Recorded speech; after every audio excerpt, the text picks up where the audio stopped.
Hi everybody, my name is Dean from thedean316.com, and today we are bringing you a semi-retro vintage hardware look. I don't want to say review, but look at this device. So this guy here is a Toshiba notebook. It's from right around 1997, 98, possibly 1999. I have not looked it up. Judging by the tag on here, I'm guessing this was a company model that somebody was given to use at their company they worked at, and it somehow made its way to a yard sale and made its way to me. So we're going to go through a brief look at the notebook itself, show you a couple of its features, and we'll even see if it wants to start up. So let's take a look. So if we open it up real quick, the model we have here is a Toshiba Satellite 2140 CDS. It is very much sporting the late 90s Toshiba Satellite look. Two large speakers up top. No touchpad, only pointing stick or pointing nub, whatever you want to call it, right in the center of the keyboard. And the two mouse buttons that go along with it. And of course, something that these always had was a large amount of lights. So there's your caps lock, number lock I think, and maybe scroll lock.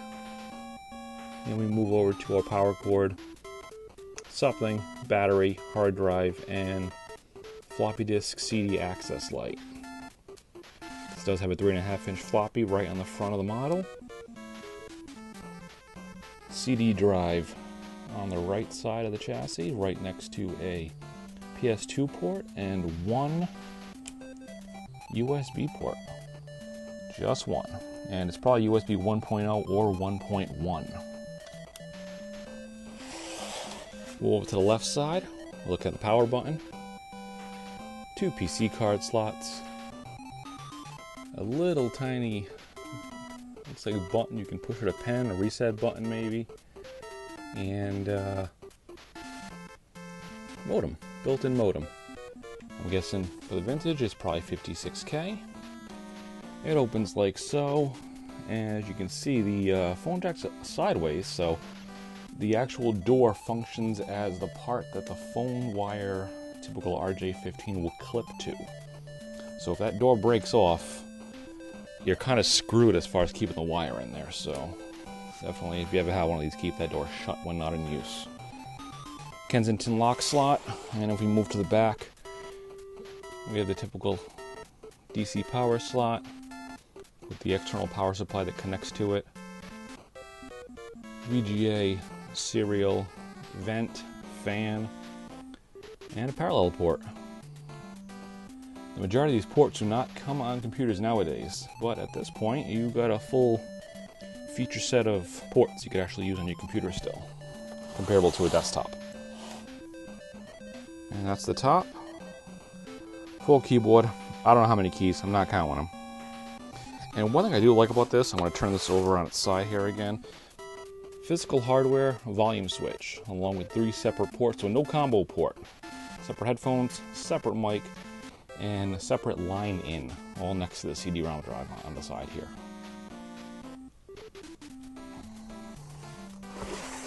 So we're going to go ahead and get her plugged in and see if it wants to start. This right here is the power brick. For anybody that somehow has the need to know, AC adapter model PA2438U. This is of course a US model, taking inputs, well, actually I guess it could be European too. 100 to 240 volts, outputs 15 volts, 2 amps.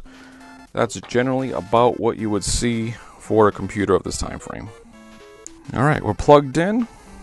Lights turn on for the power, and I'm guessing that's the battery charging light. And let's go ahead and start it up. And while we're here, this computer did come by default with either Windows NT or Windows 98. In touch with tomorrow, Toshiba. Now, it looks like, as far as it goes though, it has Windows XP on it. So, being a computer designed for 98 and having XP, how well this computer's going to run is going to be a Probably a question of debate, but let's see.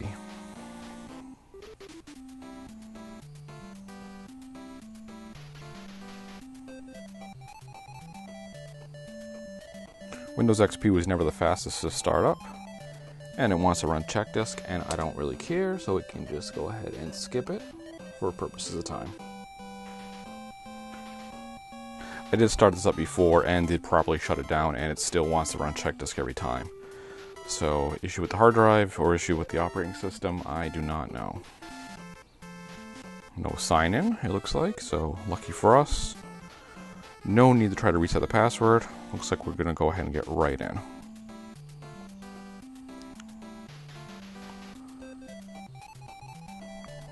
Now, judging already by the look of the screen, with the uneven lighting and how it looks a little bit washed out, we're going to say this is definitely a passive matrix screen. Just going to move the mouse and watch it. Yeah, see how the mouse is kind of, you can't see it as it moves. That's definitely passive matrix for the LCD. It's not TFT or active or anything like that. No idea what Odyssey client is. It seems to want to attempt to install every time I start this computer up. I'm guessing along with everything else, possibly something to go along with whoever had this for their work. If anybody knows what Odyssey client is, feel free to comment, and then we all learn something. Now, it's not in there now. When I bought it, it did have a external PCMCIA Wi-Fi card. I think it was wireless B, or it might have been G. Anyways, let's see if we can get it to use the pointer. I'd never owned a daily use computer that has the pointing stick or nub or whatever you want to call it. So I'm not the quickest with it. I've always been more of a touchpad type person. So as far as specs go, we're looking at an AMD K6 3D processor, 451 megahertz with 160 megs of RAM. I'm guessing that was upgraded. It's kind of an oddball number for a PC to come with from the factory, so if I had to guess, this probably had 64 megs of RAM when it came out, or even 32, and somebody put in 128 meg memory chip in it. So Windows XP Home Service Pack 2. I have not connected this to the internet, so I'm assuming if I did, it would at least try to update. Yep, it would. And probably get that end-of-life Windows update as well. But that's the device. So again, this is the Toshiba Satellite 2140 CDS for anybody that maybe has one, wants to know what it looks like starting up, and even a look at what a typical late 90s, early 2000s notebook was like. One note, with that passive matrix screen, even though it is Windows XP, watching any movies or playing any games on here would be pretty terrible. So, just throw that out there. So anyways, I hope you enjoyed the video as always, and thanks for watching.